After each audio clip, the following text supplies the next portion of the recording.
souviens-toi de ton Créateur pendant le jour de ta jeunesse. La jeunesse, âge à puberté, âge qui jeunesse c'est aussi la paix qui mokolo ezobanda. Tokolubango. Mais tu vas dire non, le quoi bouko mayele lobi, mutuna mayele. Ecclésiaste chapitre 12 verset 1er. Ecclésiaste chapitre 12 1er. Oaza la Bible à Botanga. Ecclésiaste chapitre 12 verset 1er.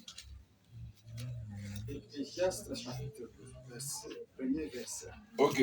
Mais souviens-toi de ton Créateur pendant les jours de ta jeunesse, avant que les jours mauvais arrivent et que les années s'approchent où tu diras, je n'y prends point de plaisir. Voilà le sucre comme on dit. Premier, qui est nadé. Avant que tu subsistes le soleil et la lumière, la lune et les étoiles, et que les nuages reviennent après la pluie. Ok. Madame Landa. Nalingala balobi. Tout au nom de Jésus-Christ. Awa ozali nanu elenge. Kanisa moto oyo. Oyo asala yo. Liboso te. Liboso ete. Mikolo ya pasi eya. Tobandeli. Awa ozali nanu elenge. Kanisa moto oyo asala yo. Liboso te mikolo ya pasi eya pe bambula oyo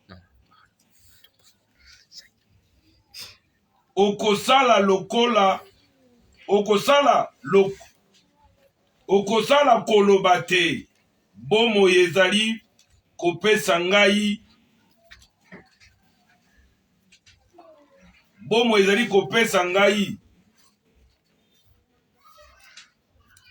de là.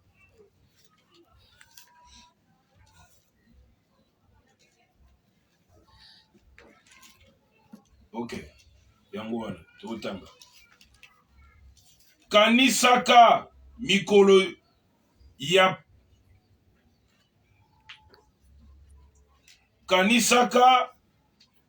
ya pasi eya pe bambula oyo okosala koloba te bomoi ezali kopesa lisa ngai te. Verset 2.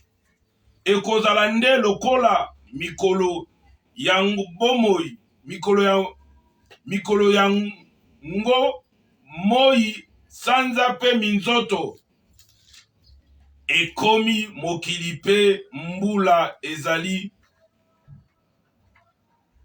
kokoma tango nyoso. Wana na lingala.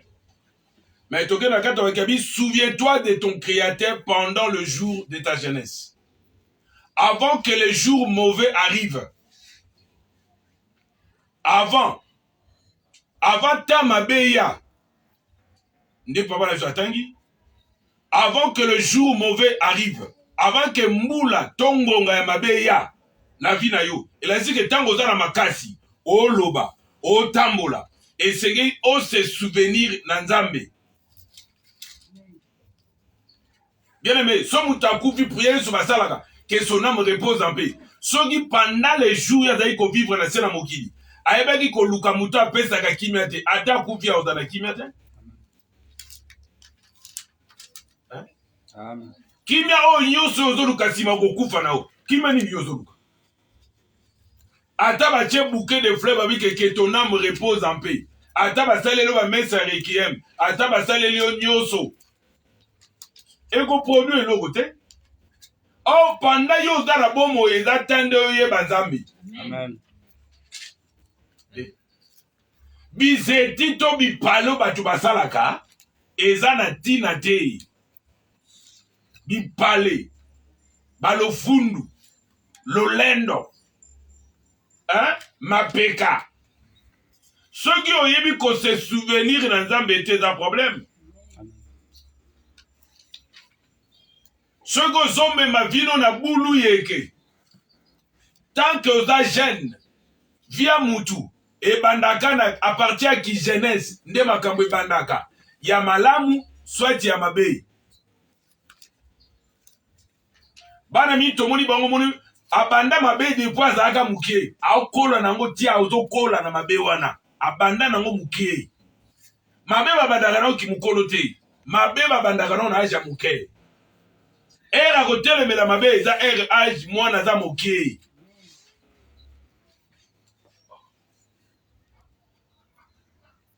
Yango makomolobi redresse nzete ntango oza na moke mpo ntango eke okemba olingi oredresse kosimba te korige mwana no ntango aza moke mpo ntango akokemba moku ekomeli kobuka na moke na mwana mokolo na mokolo ekokana te.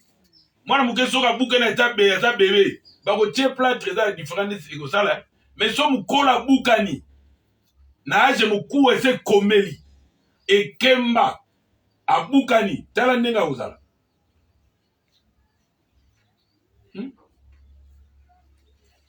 Ozawa amen otala ndenge akozala omona ba défaut de charge ndenge akozala.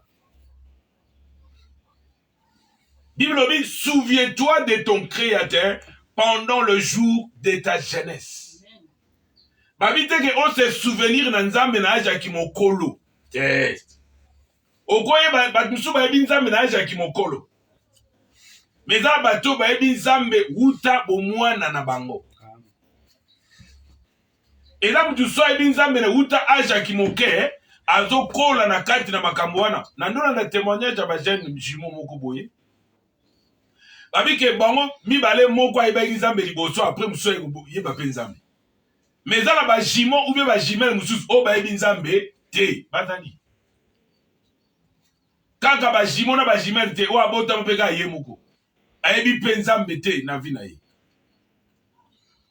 oyo na vi na ye ase souvenaka na nzambe te na vi na ye ye lokwa riche oyo akufaki mpe na lazare ntango na séjour de mort azoyebisa lazare azisa père abraham abi père abraham yebisa lazare akende na mokili ayebisa bandeko na nga bana esika ya boye te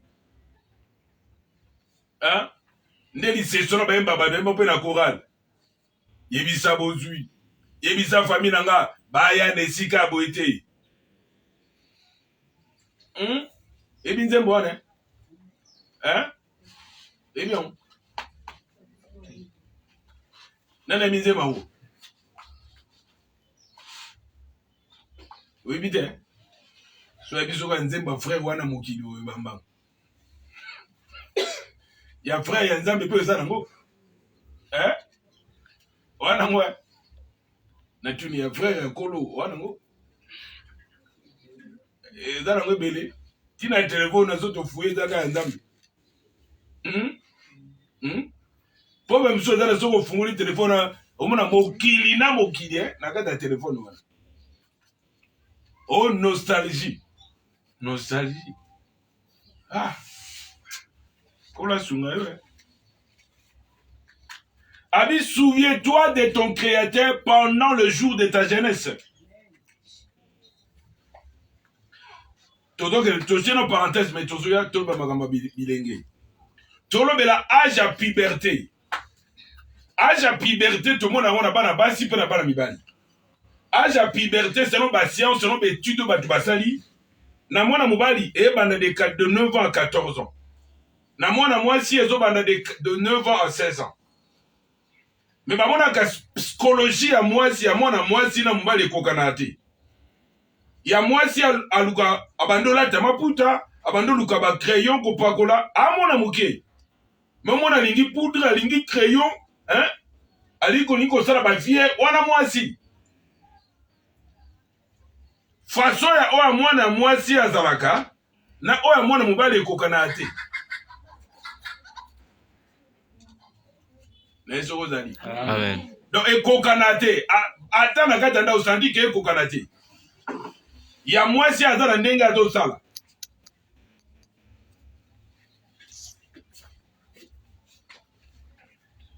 ya mobali aza mpe na ndenge azalaka nani soki ozali ede biso odistrait biso te nalobi deja ede biso odistrait biso te âge à puberté de 9 ans à 14 ans mpona bana mibali mona mobali wana aluka azala mwa propre aluka mwa soin soki amoi bana mosusu mpe esika bazala ya mibali mpe nde bazalaka propre ye mpe alingi mpe azala mwa propre akomi exigeant ye mpe basombele mpe elamba soki aza na se wana bana mosusu bakipaka te mais eza bana mosusu apartir âge ya se déjà na se ya 9 ans c'est-à-dire que 7 ans 6 ans plutôt 6 ans 7 ans 8 ans bana mosusu deya oyo basi oyo mayele ese efungwami bango balukaka basukolaka bango moko mais mwana mosusu omona na âge ya 6 ans wana 7 ans 8 ans alingaka basukola ye donc ye makambo asukolo etali ete ye fo bosukola ye mais eza na bana mosusu na partir âge ya 6 ans ayebi deya nde basukolaka ayebi nde banikaka ayebi kozwa savo azonika ayebi makambo na bino tisokolandi ayebi ke soki alali ye moko fo akende osuba mais mwana mosusu na age wana soki alali na ser de 6 ans à 8 ans c'est que ye akosuba nde na bilamba ebisi eloko te mpo na ye mwana moke kaka intelligence na ye efungwami nanu te mais eza bana mosusu intelligence na bango esi efungwami soit aza na mama oyo alingaka kokomisa kaka bebe to papa oyo alingaka kosala na mwana wana toujours bebe alingaka te ke akola mwana wana ke ye akotikala kaka bebe fufu ozolia mai ozomela lipo olia ezoyede okola ekoyede tozonga na sei yo kasi fufu bapesa wana olia okozonga mwana moke non fufu bapesa wana okola ezoyede po okola ose develope okola na nzoto mpe na nini mpe na mayele liloba na nzambe mpe toyoka ezoyede okola na molimo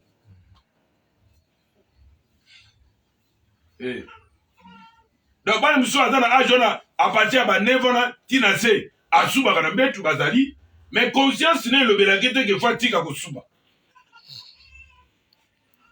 tondo ba age ya puberté mais tokeno na age ya se totiki na se ya 9 ans de 9 ans plutôt de 6 ans à 9 ans donc eza bana mosusu na kati ya ba age wana asubaka nanu akosumba mpe na bilamba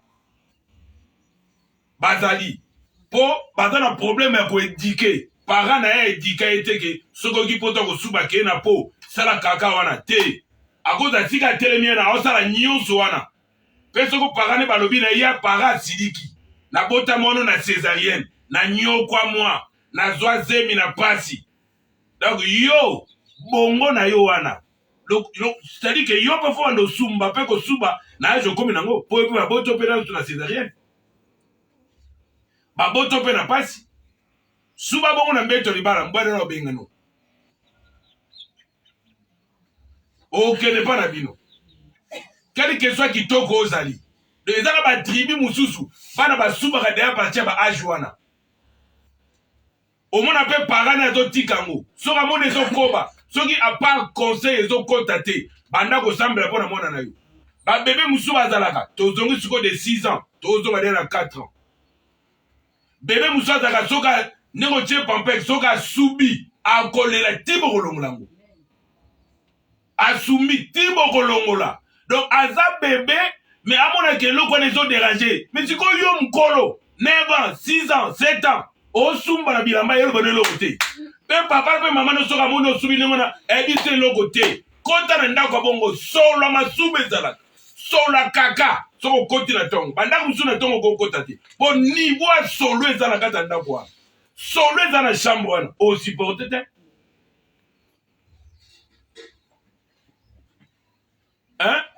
asubi akebomba silipi wana na chambre aluki esika makebomba yango o mwana nini o mayela kobomba silipi ya kaka ezali me mayela kolamuka kende kosuba eza te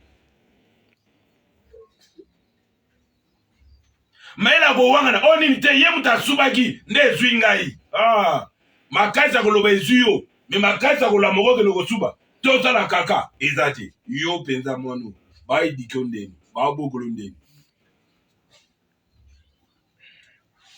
soni wana zoka sumbia na sali kaka na hotel wana misora funguli kwe tikangai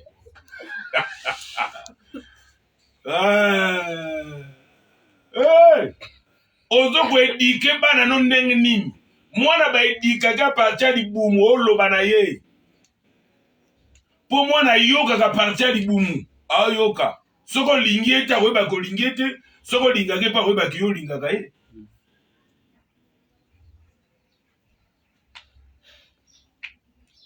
na sa age de 6 ans à 9 ans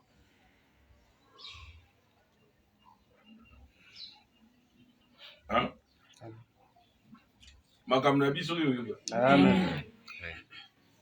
yo oza ti oyo aza na se ya 9 ans aza oyo azosuba ti sikoyo na bilamba azali soki alali asubaka ata mpo botyeli 0 metre aosuba kaka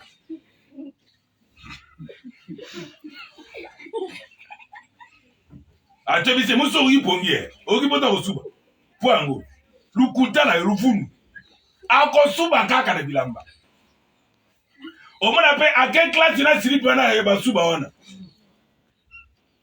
abombi yango conservateur azoconserve silipi ya solo soki aya mama alandelaka te mwana na akofingisa mama wana akofingisa papa wana ata soki papa omoni bongo loba atelemela mwana na yo ça ne va pas mwana azalaka boye te aokola akose discipline akozala na silipi oyo te polaka na mai oyo na nsima kuna ese komi couleur verte couleur jaune na se wana ezalaka na bacouleur vert na jaune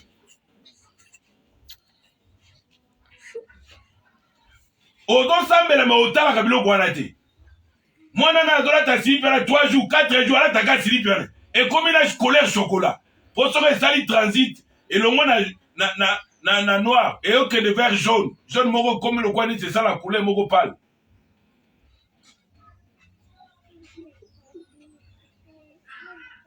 hey.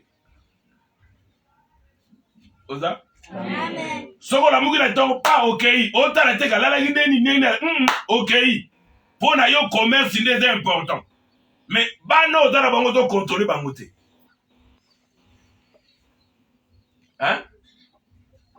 yo okopense ke akoli mais soki oremake ke makanisi ndenge aza na age wana ayebi kose kontrole te landela ye mpo bana mosusu age wana basia ba 6 wana ti 9 wana asopaka mai demi dakar otindaki esukola bwaki mai na makolo na elongi asukolika elongi na maboko baparto etike surtout na elanga nde likambo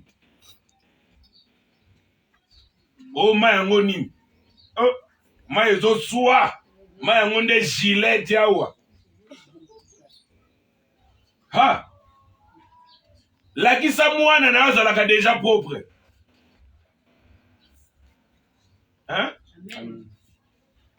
soki olakisi ete nana olakisa ye soki ake konje esika misuka nde atuka bino na ndako nani bayedika bino te balakisa bino loko te ofingisa bana bongo mala bofandaka mpa na bino kebokepa badu konje mpo bakofinga papa na bakosilisa na mama wana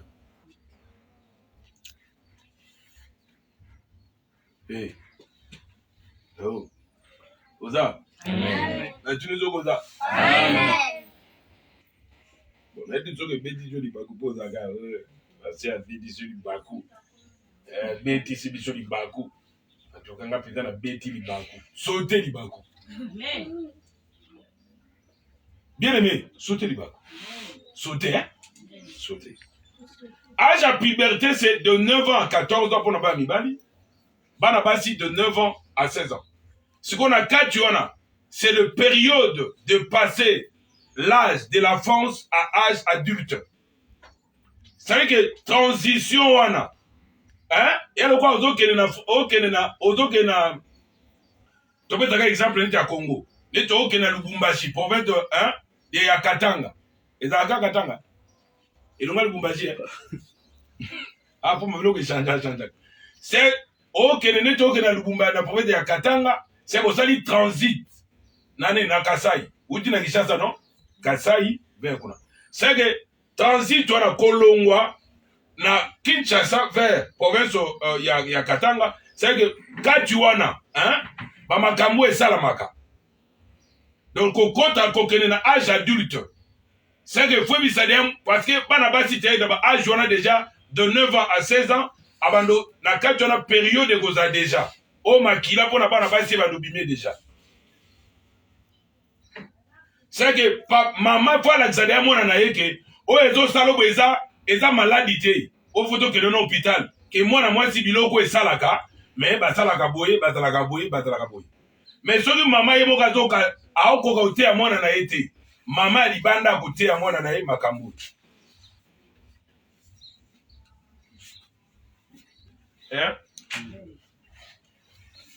on mona ke lo moko bimangai boye na moni tena malade eza maladi te mais eza période mpo na mwana mwasi oyo ese papa mama na ye fo alakisa ye soki mama alakisi mwana na ye te koyoka ngo soni te to nde bato baafrikain babako tabu biloko ya soni eza eloko ya soni te mais eza fille ya mwana na yo fo olakisa ye kala bato mosusu bando tya babilamba babitendi okocree bainfection na nzoto ya mwana wana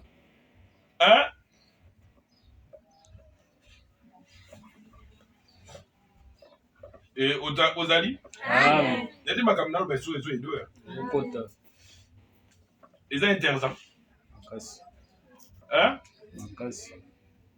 yo ozolakisa mwana na yo te donc il faut para alakisa mwana na ye mais à part kosambela eza vie o mwana fo papa mama alakisa mwana na ye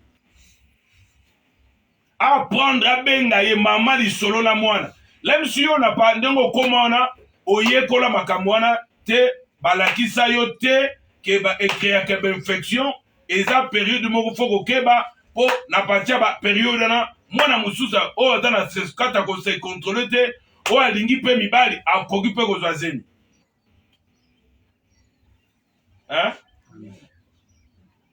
nadi soki ozali yo mpo oza bateyo yango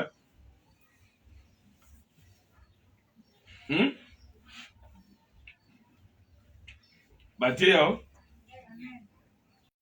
bamengo ekiti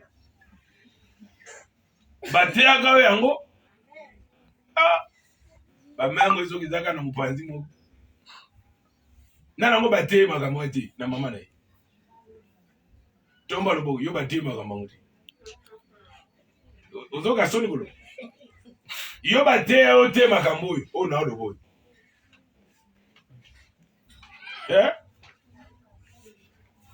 ozoka ngo soni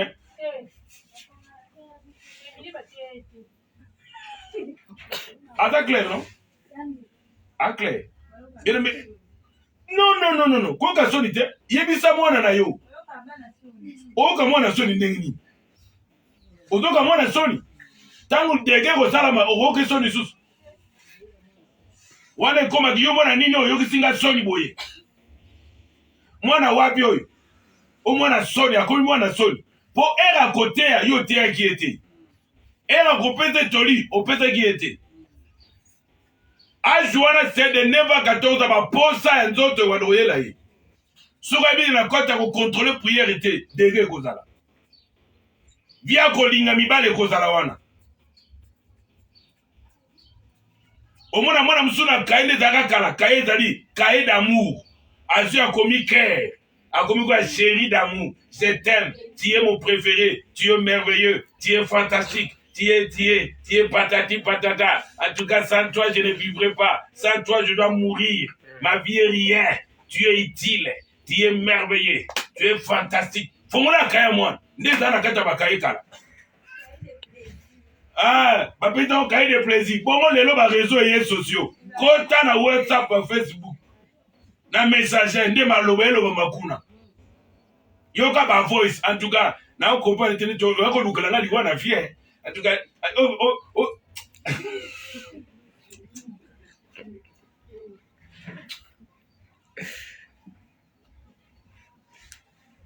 C'est que ozoye qu'on a un poème nyonso na pona koloba. De paroles d'amour.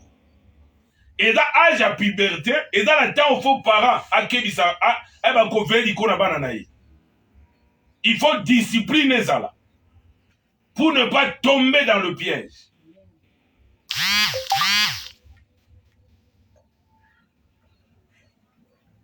Ozali? Amen. Yande lo tolobe. Eko ede yo ozana kacha molongo.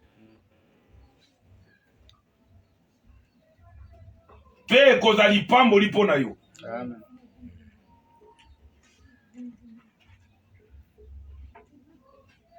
Bana mingi na ba age wana bazwa bazemi. Bana mingi omona bango babota na ba age ya mike. Mais na ba parents ba serré bana na bango. Moi batu bana na ba na kata kuzo bana peza la kate. Mais ba parents musu malgré ba suivre ba serré bana na bango. Lokwa mwana na zaka na pezo kota na kata muli peza na bandako.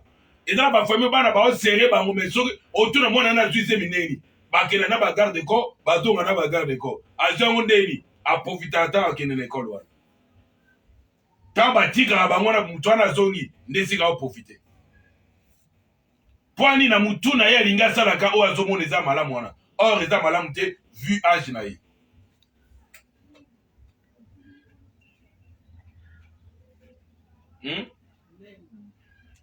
Ozali. Ba garçon esiko espia kolinga mibali. Ya kolinga plutôt basi, c'est le garçon. On a dit kama solo na bana basi. Azana kwa so pese mbongo na fwaza kabila mwana mwasi wana. Wala nseka lingi. Asomele loka ke pese cadeau, a cadeauné yi. Wana mwasi babe ba cadeauné ngai. O ma cadeauné. Ba cadeauné o nini? Hein? Ba cadeauné. Ozali? Amen. Ba garçon pe na kate lo kwana. Alinga za moi propre, moi soin.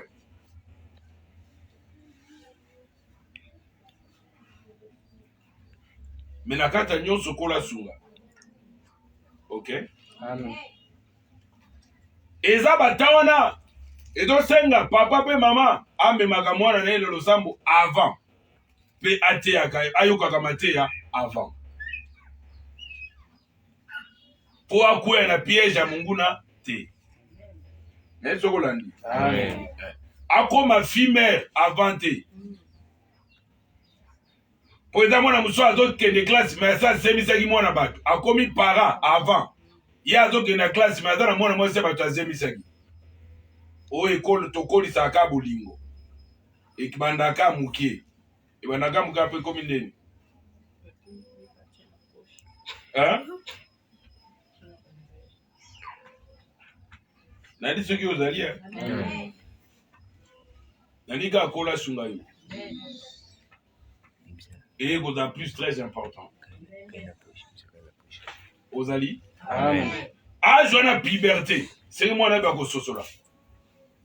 Soka za mutalo sambo ko telemela ba posa pe makanisi mabe ekoela ye na momana nzamba épargner quoi na piège de l'ennemi te. Parce que ma communauté prier afin que vous ne tombiez point dans la tentation. Amen. Né le Matthieu chapitre 6 verset combien? Hein? Ne nous induis pas à la tentation, mais délivre-nous du malin. Matthieu combien? Matthieu 6 combien? Hein? Matthieu 6 9. Vérifiez 9 ou le bien. 10. Verset 10. Matthieu 6, 10. Il y a 9. Vérifiez 9 fois.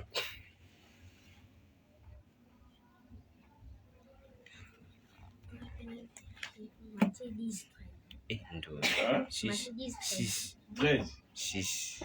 6, 13. Vérifiez dans votre Bible, tu verras ça. Ne nous induis pas en tentation, mais délivre-nous du malin. 6. 6 combien? 13. Pas 6, 9. 9 au lobby, notre Père, priez, dites ceci. Vous dites, notre Père qui est aux cieux, que ton nom soit sanctifié, que ton règne vienne, que ta volonté soit faite sur la terre, comme au ciel. Wana 6, 9, 6, 13. 6, 13. Ne nous induis pas la tentation, mais délivre-nous du mal, ou bien du malin, ou bien du diable. Nzamba kangola yo, na onyo sezon koya, ya molili. Ozali? Amen. Bon. Âge de la jeunesse. Âge de la jeunesse, selon l'étude, selon les Nations Unies, l'étude, que la jeunesse, c'est de 15 ans à 24 ans. Selon loi à Congo, c'est adulte âge à partir de 18 ans. Hein? Mais ça, tu peux avoir des habits que le cas de 16 ans, pour transiter, comme 17, 18 ans, tu vas plus avoir ma carte. Bon, et ça, va programme quand même. De 15 ans à 24 ans. Donc, de 15 ans à 24 ans, 18 et 1 à 4. Ok? 16 et 1 à 4. 17, 18, 20, 21, 22, 23, 24. Et ça, voilà. Âge de la jeunesse. Tout en dans Ecclésiaste 12. Souviens-toi de ton Créateur pendant le jour de ta jeunesse. 15, 24 ans. Pénacé, il y a 24 ans, tu peux Kanisa, Nzambi. Hein? Parce qu'ils ont noté à partir de 12 ans. Donc, à partir de l'âge, on peut Moutako Kanisa, Makamona Nzambi, Kozape du Pamou. Abi, souviens-toi de ton Créateur pendant le jour de ta jeunesse. Banza, Kanisa Nzambe, na kibolenge na yo. C'est que tango za makasi, ndeba elenge buka mukua. Buka mukua tango za non elenge. Souviens-toi, pense à Dieu pendant le jour de ta jeunesse. Pendant que tu elenge, pendant que tu makasi na nzoto, pendant que tu makasi na nzoto, kati na molimo na âme na yo wana. Pendant que tu na courage kati na yo, kanisa, avant temps mabeya, il a dit que temps mabe et yaka et lukaka bato. Mais ceux qui déjà se souvenaient qui na Nzambe, oza mwana na Nzambe, obongola motema na yo, opesa bomono na kolo, obongwama ya solo, atatango batama be kotelema na bina yo, lokolo so botaki misisa na makambo na kolo ya solo. Po bat musu bazwa na église ba osambela, mais abotino misisa penza te. Abondela penza ya solo te. Azobondela kana munoko. Mais motema na ye epesa mili kolo te. Azosambela ya solo te. Aosambela Nzambe na monoko. Akondima pe ba charge église na monoko. Mais motema na ye ekangami na makambo na kolo te. Motema na ye ezotosa maloba ya Nzambe te. Motema na ye ezo se soumettre na Nzambe te. Makomé le bis que soumettez-vous à Dieu et résistez au diable, il fera loin de vous.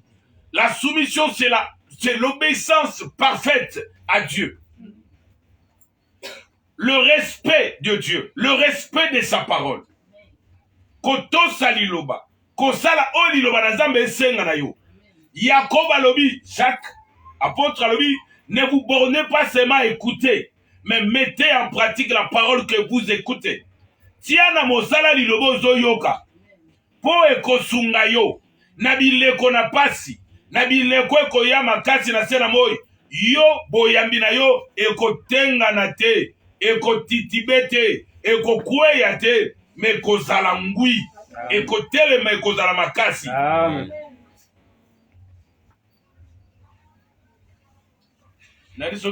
Amen. Souviens-toi. Et là, tu sais que là, les autres kanzaka chéri wana, ba okuta neni, ba osola neni, ba kolia ni, des daga ba pique-nique, akena pique-nique, ba ke kuna kolia, ba ke ko soki chenini, mona tanga ba kombo ngezati. Akene kuna kolia komela, simana tongwa ye. Tango sali nyonso na, o gagné nini? Hein? Qu'est-ce que tu as gagné en faisant de telles vies?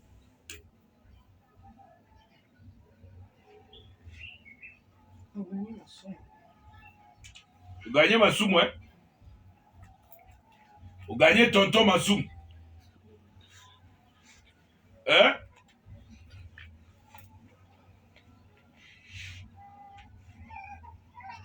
Ce que vous allez. Amen.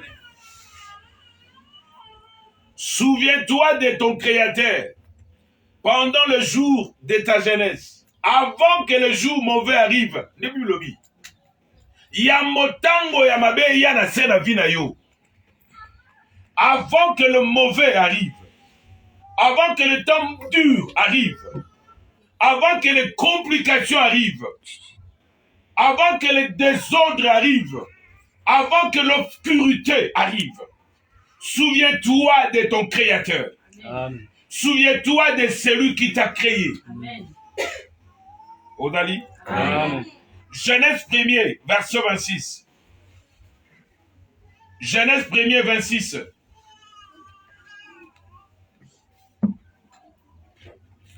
Genèse 1er, 26.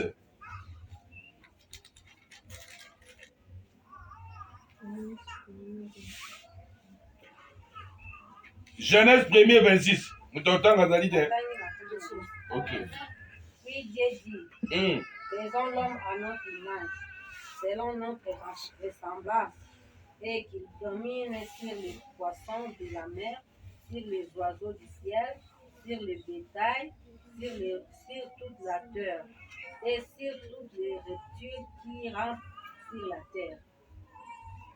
Qui t'a le tout? Dieu créa l'homme à son image, et il a créé à l'image de Dieu. Il a créé l'homme et la femme. Dieu les bénit, et Dieu leur dit, soyez féconds, multipliez, remplissez la terre, et la justice, et domine sur les poissons de la mer, sur les oiseaux du ciel, et sur tout animal qui se met sur la terre. Ok. Bongo Nzambe alobi, sikoyo tosala moto, lokola elilingi na biso. Bazala ndenge moko tozali.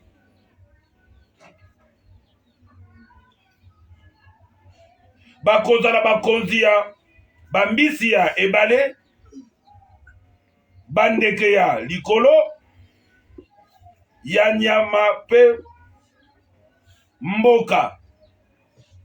Abi tosala moto na elilingi na biso. Po azala mokonzi ya biloko nyonso. Nzambe asalaki moto na elilingi na ye. Dieu créa l'homme à son image. Nzambe asalaki moto lokola ye. Po asala lokola asalaka makambo oyo alingaka. Nzambe asalaki yo na ngai na elilingi na ye. Po tosala oyo alingaka. Tozala copie conforme. C'est kosala maenzamba lingaka. Kosala makambo satana lingaka te. Kosala o molili te lingaka. Kosala te o kindoge do sala o lingaka. Mais sala mai o nzamba lingaka. Dieu créa l'homme à son image. Selon son ressemblance. Abi sala moto kolandisama elilingi na biso. Nzamba lebite asala ki moto kolandisama elilingi na diable. To akokana na satana. To akokana na mabe. Nzamba asalaki moto akokana na ye. Asala makambo ya lingaka. Atamola na ye. Po yende mutakela yo. Na clair. Amen. Kosala makambo nzamba lingaka. Yango makomebi elenge kanisa nzambe na bolenge na yo. Souviens-toi de ton Créateur avant que les jours mauvais arrivent. Avant que koma na botaou. Avant que bolemwe ya na zoto na yo. Ozali? Amen. Tu dois te souvenir de Dieu dans ta vie. Amen. Kanisa ka nzambe na vie na yo. Nine sengelo sala po na nzambe. Nine lolenge bone sengelo tambola e yenge bene lokola nzamba lingi. Pense à ça dans ta vie. Tu peux penser à ton mari, à ta femme, à tes enfants, vos projets. Oui, pense au Créateur. Amen. Soki makanisa soki ka makama mokili, mais autant kanisa le créateur te, ça c'est un problème. Pense au créateur. Odali. Amen.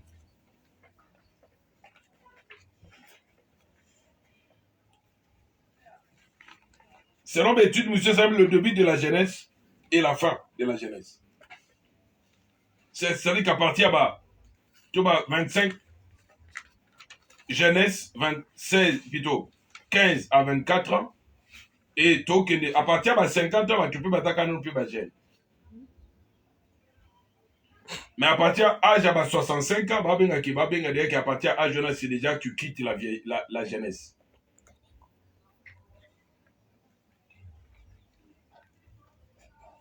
Si tu as combien 50 ans, ça fait demi-siècle. Pour siècle, nous avons combien? 5. Si tu as dit 50 ans, tu as fait déjà demi-siècle.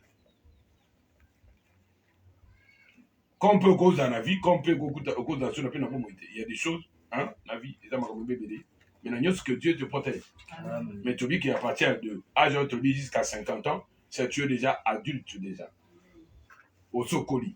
Nasé on a mis au sokoli déjà. Dans 50, des cas de 30 ans à 40 ans. Vous avez un moukolo. Hein?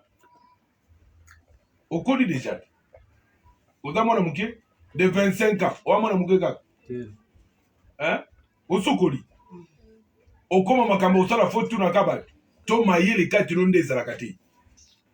So ko zana mayele te faut senga nzambe mayele na age ozana. Po ba ko sala makambo lokola. Et tout ce qui est la responsable. Pour exemple, tu sois connu, mais ada responsable de ma caméra salate. Batindi kage kaka sala. Yemo kaza la volonté te osala makambo singo sala po ezabie. Ote camarade na mtatinde nga. Yemo mtatinde nga. Oh. Yuza mukolo to mwana mke. Hein? Et là makambo so comme na ba jeune sego tata mukolo. Faut ba ko agir comme un adulte. 24 ans, 20 ans, 18 ans. Il faut agir comme un adulte.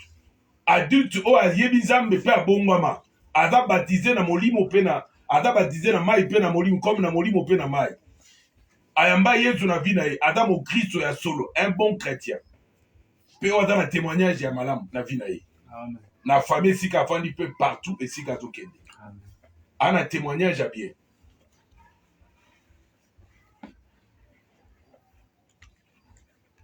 Pas clair? Ah ouais. Au côté de moi, c'est na kuzu. Habimi na kuzu. Bonga mineva ba opeso. Na bamboka msuso mutu comme dans ba 18 ans, c'est lui qui a osé na ndao parenté. Faut aller ailleurs. Mais ça va te musu na bamboka ni de Afrika au tomona. Mona musu comme dans ba ajona. Awazi la ka lipa, awazi la ka fufu. Azwaka mbongo ma contribuer les logo te amona kata ka mona mukie azwaka mbongo papa na bango ka bisambo ante na yepa na ndenga bulo na ka pe mbongo akosomba pe ata saki ya loso pe na ndabo ya pe bale esprit est responsable. Il se sent qu'il est responsable. Il se sent que akoko ba kutaka na charge ya papa na bango te na mama na bango etaka sa koli mais ça nous ça sa koli ba linga zaka na charge ya fufu mbongo ne po pesa ba ntutu. Mais mbongo na ye na kati ya ndako économie eza te. Hein? Sikoyo mosala yango okenda na stade apesako mbongo mbongo baopesa ozala nango nini? Kaka plante poni jipe ya molai jipe ya 20 cm talon dame ka bacomba cher yo osalaka bana mosusu omona bake ye aza na combo eleki ya tata na bango.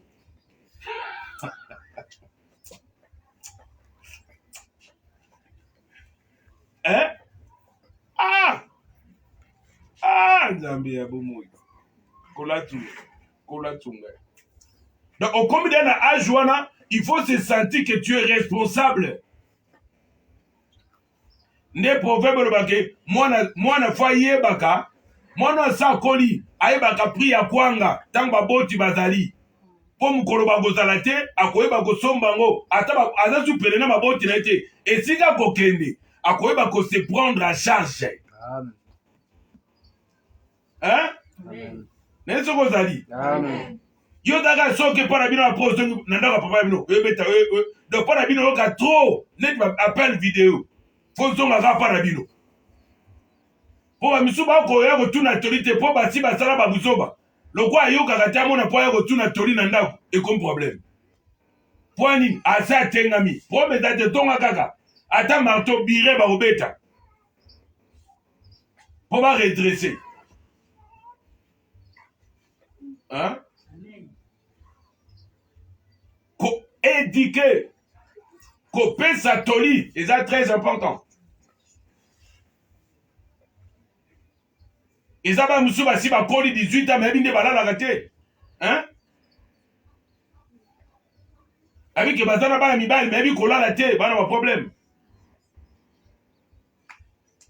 ya to mona kaka ta mona muke mais atola lokola adulte te po chambre balala les akana fungola te po bato bazala bango bakokota butu mpe moi mais ezosala ke discipline ezala ke soki eza chambre bana basi bino mpe bambele bokota bikotakota te ozalaka te okotikana yo obaki te o bokotaka boye onete ozala ototonke te tokotaka boye ndeni neti chambre na bino o ndeni o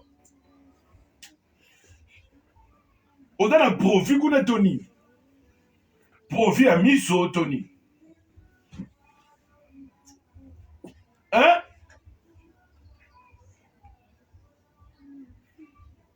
Ata bino pe ya basi bokokota pe na oyo bango bikotakota te hein? So bango bakokota bongo bakotaka bongo te bino bokota pe bongo non bino pe fo botunaka hein? Koko mbala moko okoti otuna permission te bapesi to na accès te okoti kaka eza nini andeko na ngai keba na bible buzoba esalama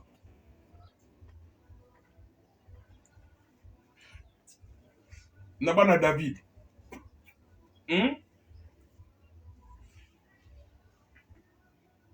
atoza na ndako na bino atoza pa na bino yebaka mpe bilamba olata ata na ndako na bino ça c'est aussi très important kozala tentation mpona bandeko na oti ya basi mpe mibali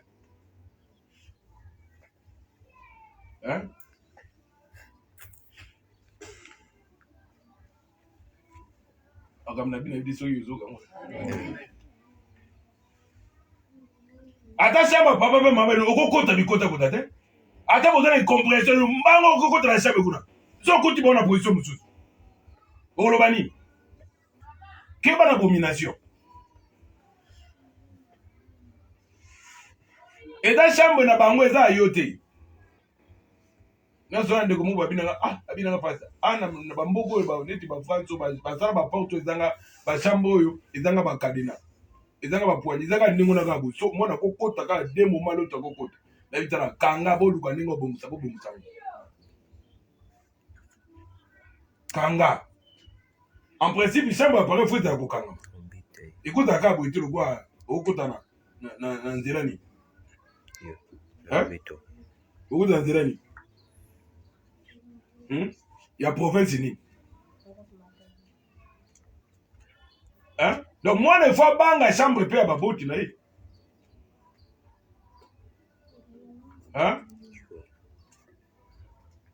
oza le respect efo ezala parce que eza ndako mo eza chambre na bino te okoya te oye na mbeto na bango olali olala oyezani lala esinga kolala kasi nde oyekolaki nana esoki kuna ndepongezaki soki ntina agino wana yo ozomonaki na mbeto ya baparent nde pongi ezala bien eza danger sambelaka mbeto na nyonso ozwaka na pongi te basala yango délivrance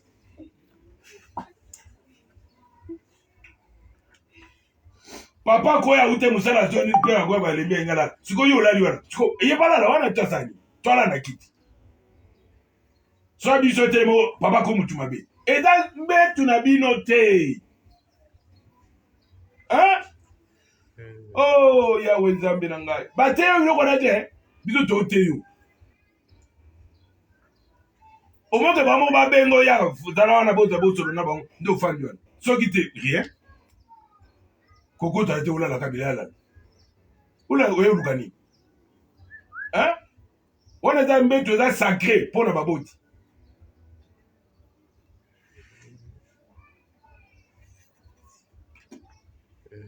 Nali so yoza. Amen. Yo mutoko ta mbeto na ola la kabila la banda le 13 otika. Nalaka na chambre na bino.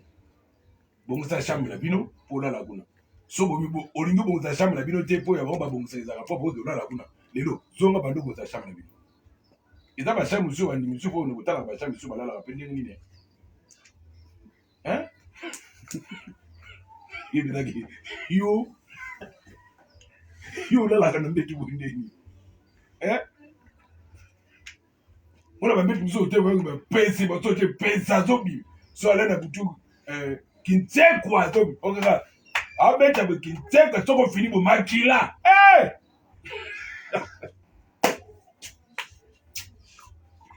Paye viser le côté.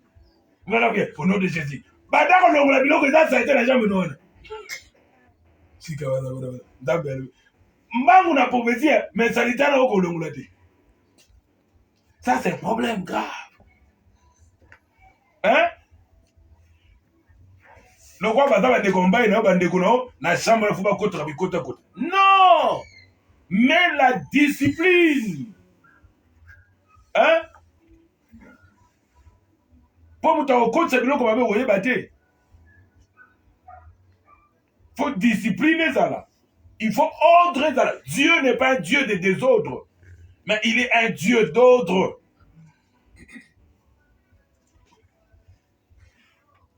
Hein? Osali? Amen. C'est ça ce qui est très important. Bon. Souviens-toi de ton Créateur pendant le jour de ta jeunesse. 2 Timothée 2, 22. 2 Timothée 2, 22. La Bible.